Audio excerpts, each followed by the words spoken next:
Okay. I want to continue because I'm talking about this research project, and it's a long version, but the structure of it has been similar to how I'd hoped you would think about your own projects. I'd just been saying there was something to be gained from looking at comparative material, and mentioned the work of especially Amitesh Mukhopadhyay and Anu Jalais, who've both written amazing books on the Sundarbans, especially on people in the Sundarbans and the displacement of people from their homes.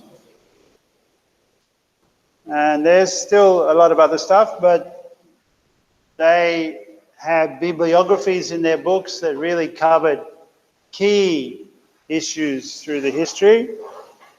And they helped me at least see the scope of a kind of wider context for the specific issues. So the specific issues with the Delta were around what support for migrants, because migrants were facing these difficulties. But one big issue was how different governments responded to the needs of migrants. One government, Indian government, didn't. It responded to the needs of tigers and supported them. Beautiful picture I have, and you can see lots of beautiful photographs of tigers. You can visit the Sundarbans and you won't see a tiger, but what they will do is outside your hut or wherever you stay, in the morning a guy will take a little bit of wood in the shape of a tiger footprint and make some footprints around your hut so you think that a tiger has been there. You probably won't ever see one, but some people do, I suppose. But nonetheless, tourism for tigers was dominant in the Sundarbans Delta. It shaped settlement in the Delta, and that was not the case for Mekong Delta. There was infrastructure and agricultural economy. Now that economy has been battered, as I said, by the failure of the floods, the annual floods, changes in weather patterns, rising sea levels, salinization, saltiness of the water coming upstream, and so on. And then there are various infrastructure studies that have looked at the government response, building secondary cities, building apartment blocks for people to move into, and looking at technical work on breakwaters, building defences, discussing the upstream dams, thinking about how to deal with erosion.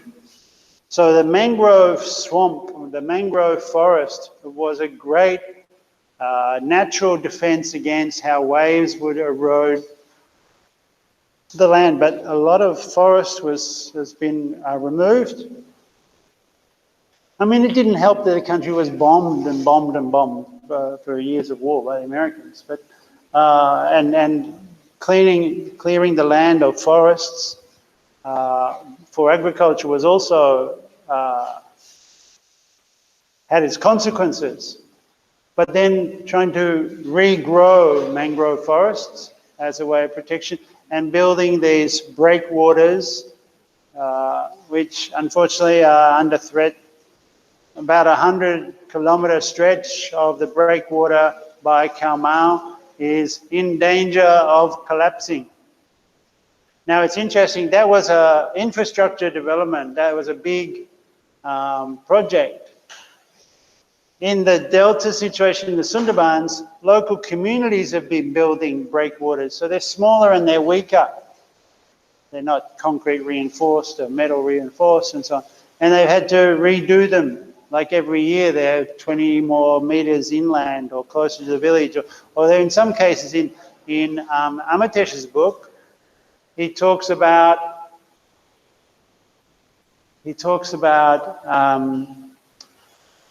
a villager, interviewing a villager who was able to say, look, our village used to be over there, on the other side of the river. The river had basically moved.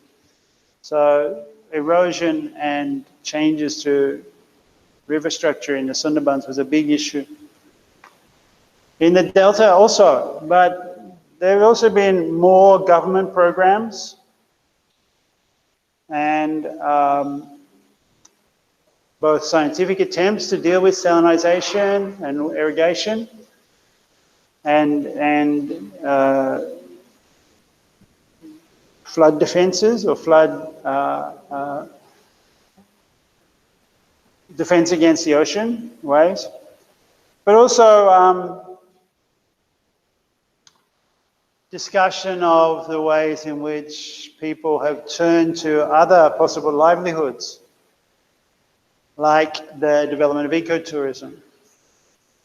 Right, so now there have been lots of reports on what climate change has done to the Delta, how it's changed fisheries, how commercial fishing has changed fisheries as well, and how real estate speculation and land use patterns have been affecting people. Also the push for greater rice production so that the country could be self-sufficient. Exporting even rice. And as I said, the turn to tourism. Now there's quite a few studies, Miller, Nguyen, Wynn, Barry, Raab and Gert. And that's your background reading.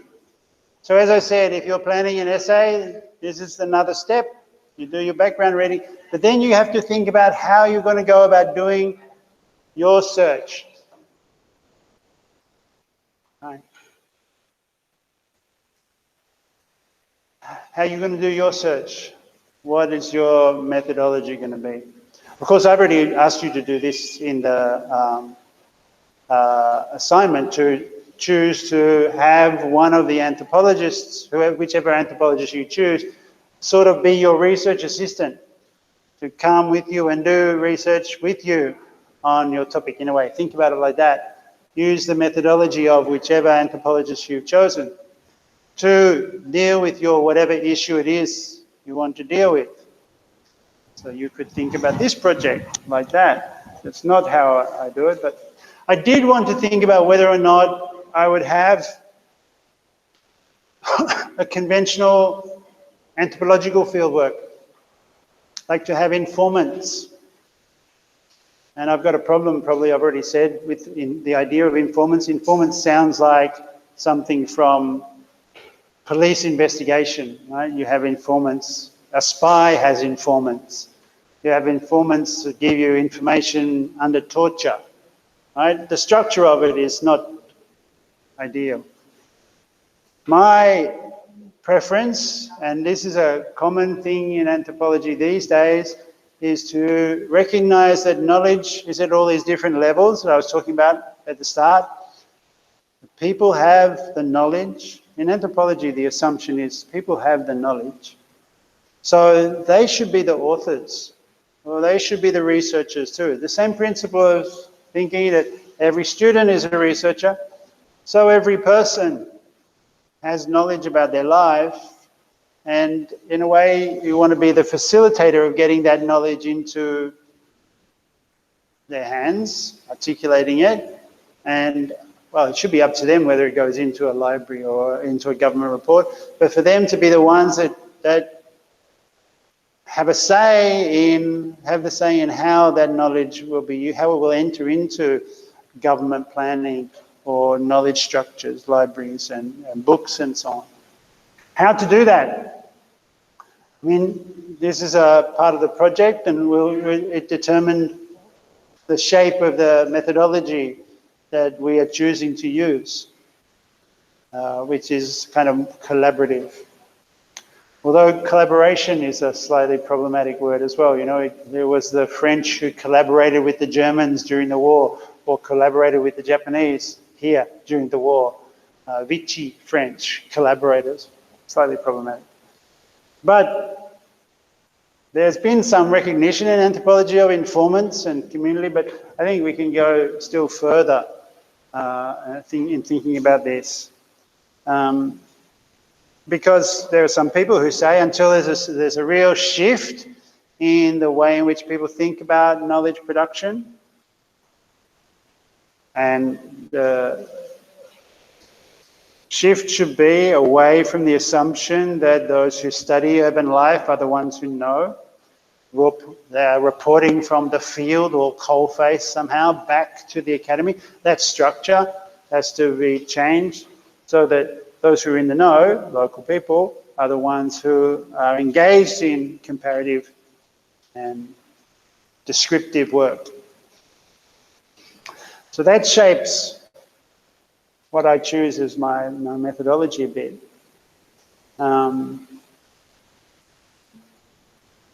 I see that work as not being the one who does the reporting, but being a facilitator to help other people report on what's going on in their situation, because they're the ones that know, right? Who knows about these issues? The people who live there, the people who experience it. Sure, they might need some further information from somewhere else, someone to dig up some information from the Sundarbans or somewhere like that for comparative purposes. But they can be brought into those conversations. Yeah. The other aspect of this is that a really crucial new perspective on the informal sector and even the illegal and illicit sector.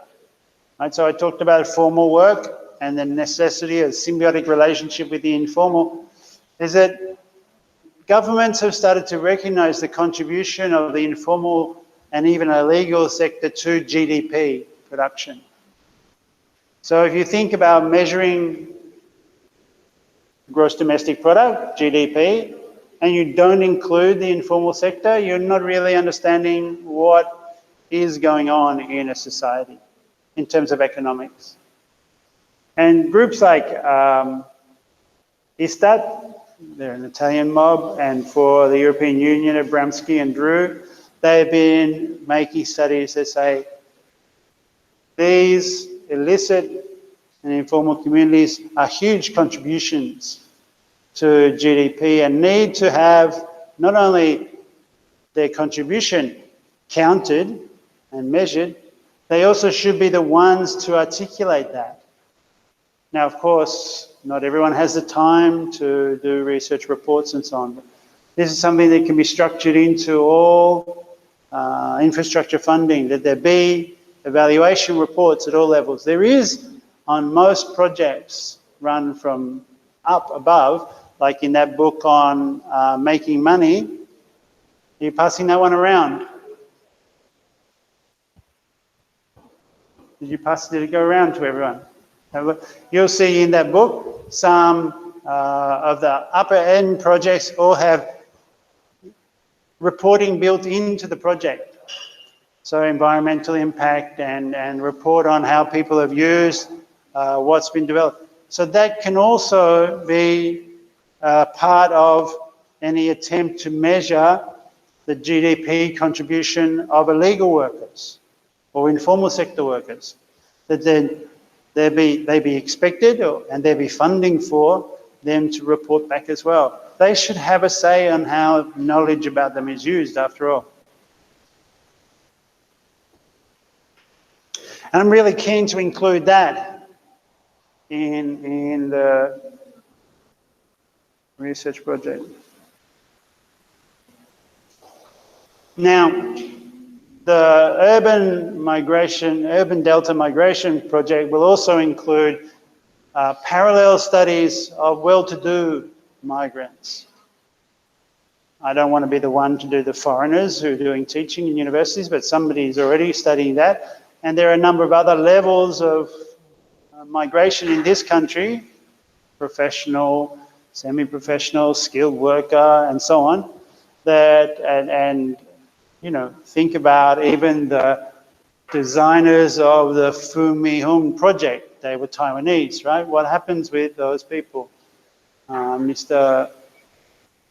Ling, I think his name is now commemorated in a school and all this, right? So there'll be studies of different aspects of that in due time. But of course, we haven't got funding for this research. I'm going to skip over some of these. There are also side projects, strategy working groups and workplace inquiry groups. The way in which I want to do the research, what I'll try and do with you now. Right? So if we go back to the questions,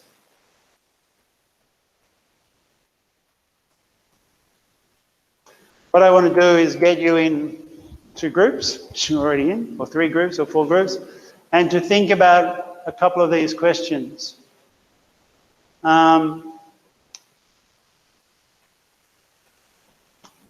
So the first one will be the first question.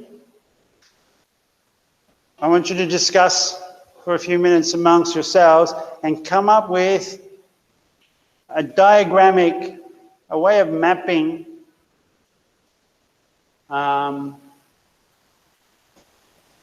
what it is that can be done to bring urban migrants, those that are displaced from the Mekong Delta area, who move into the city, right? And the threat is that 20 million people will move into Ho Chi Minh City in the next 30 years.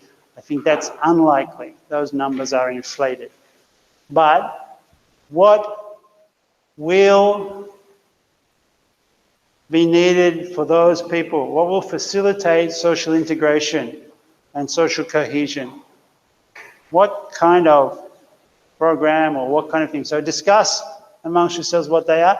And then the second one, I want to move that, will be the first one here. What are the best ways to map the services in general and specifically provided for migrants in the city? I think I'll write these on the board. That'll be the best way, I think. All right. And you can then come and put stuff on the board. So amongst yourselves, one group on this side of the room, one group on this side of the room.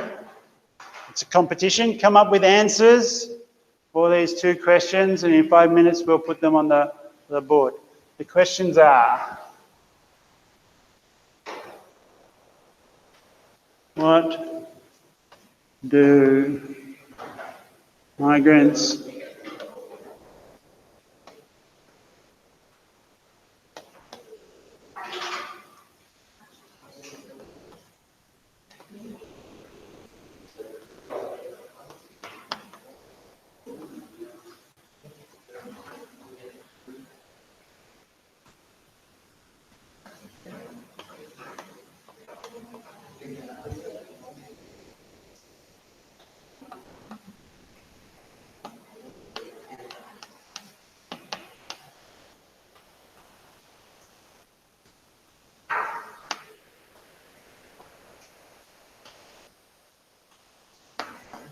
So you have a couple of concepts here as well, which you'll have to discuss and work out the meaning of.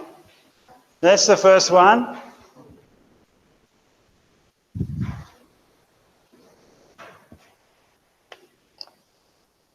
The second one is, what are the best ways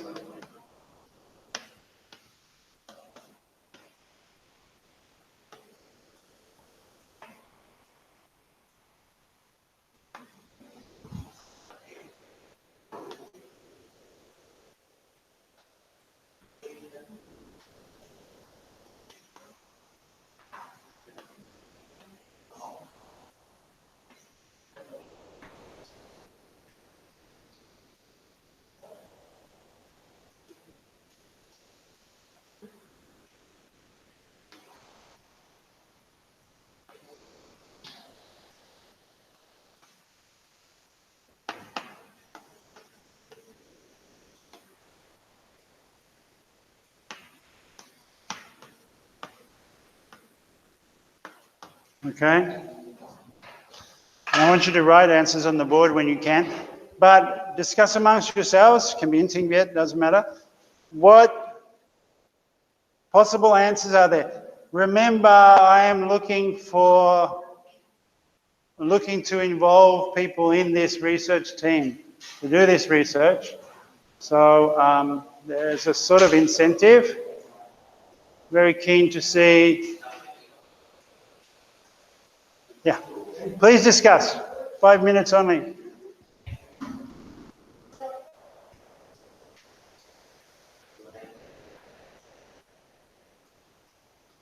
I guess this part is interactive, so we won't need recording.